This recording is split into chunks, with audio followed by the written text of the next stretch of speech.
Well, the apple definitely does not fall far from the tree, to say the very least. The one and only queen of the fairies, Titania Erza's mother, Eileen Belsirion, is also known as the Queen of the Dragons. Now, this is one of the most monumental chapters of Fairy Tail, to say the very least, seeing as this huge revelation took place within this chapter. It's much like when Silver was actually revealed to be Grey's father, and when as well Zeref was revealed to be Natsu's brother. So with this in mind, I actually decided that I'd go and share my feelings about this chapter within a video, and overall what I hope will transpire from this. Now, for starters, I want to actually go and touch on the whole arcade situation once again, to say the very least. Yeah, the salt is still there. I'm still quite angry about how the fight went down, you know, with Sting beating Larcade and all. I know, the White Shao Dragon form was, I guess, basically the best counter that we could have possibly had. Maybe not the best, but one of the best counters that we could have possibly had to take out Larcade in the grand scheme of things.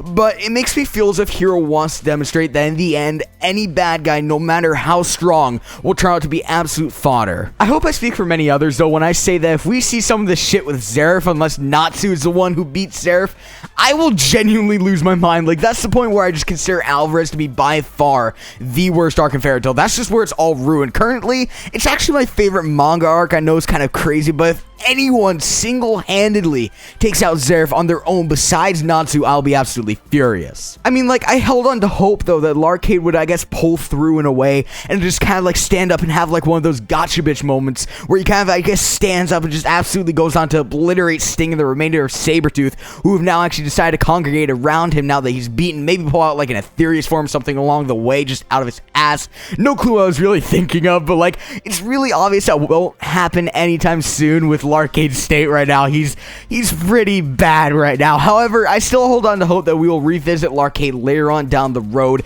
seeing as his character definitely still requires a ton of explaining. Continuing on from that, though, let's go and focus on the meat of this chapter, which is Eileen and Erza. So for those guys who missed it at the start of this video, or maybe just haven't read the chapter itself, Eileen was finally confirmed to be Erza's mother. Now, as I say confirmed, you guys probably already know that I'm someone who really just kind of saw this coming, so it wasn't really a big shocker as things like, you know, Zeref being Natsu's brother, or even to a certain extent with Silver being Grey's father, although I really saw that one coming too immediately when Silver was shown within Tartarus when he froze over Natsu. Like, I was kind of like, yeah, that's Grey's father right there. However, something that I did not see coming out of this was Eileen actually being Queen of the Dragons, or more specifically, the former Queen of the Dragons. Now, this is really where the shock factor came in when it comes to this chapter, as well with the word former included. It's very obvious that she currently is not the Queen of the Dragons. However, I'm really questioning exactly how far back that position goes for her. I mean, at the end, it does say that Erza's secret defies time and space, so with that as well in mind, I could technically see it possible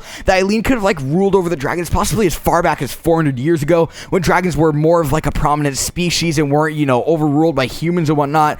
Something as well that I could want to find out from this is how she lost the role of Queen of the Dragons. As well, I'm really hoping that Acnologia actually has a cameo within all of this. Maybe Acnologia was the person who actually stole the spot of ruler over all dragons at some point, seeing as we all know that he is the current king of the dragons. Maybe that's why Eileen said former Queen of the Dragons. But as well, speaking of Acnologia, this is as good a time as ever, in my personal opinion, to have him reappear. Like, I just have an aching feeling that he is somehow attached to Eileen and Erza. But overall, I'm not going to go to the extent of saying that this chapter was like one of those amazing chapters. I mean, the confirmation of Eileen being Erza's mother and the revelation as well of her actually ruling over the dragons at some point definitely was really cool, but I'm definitely not able to say that this chapter was up there with something like chapter 465, where Zeref was revealed to be Natsu's brother, or 510 when Natsu and Zeref's parents were revealed. However, this chapter is inevitably actually going to lead us down an absolutely amazing road for Fairy Tail, with the following chapter after this, which is chapter 514, being entitled The Dragon Seed. Now, I'm really hoping that we actually find out a lot about Erza within these upcoming chapters of Fairy Tail, especially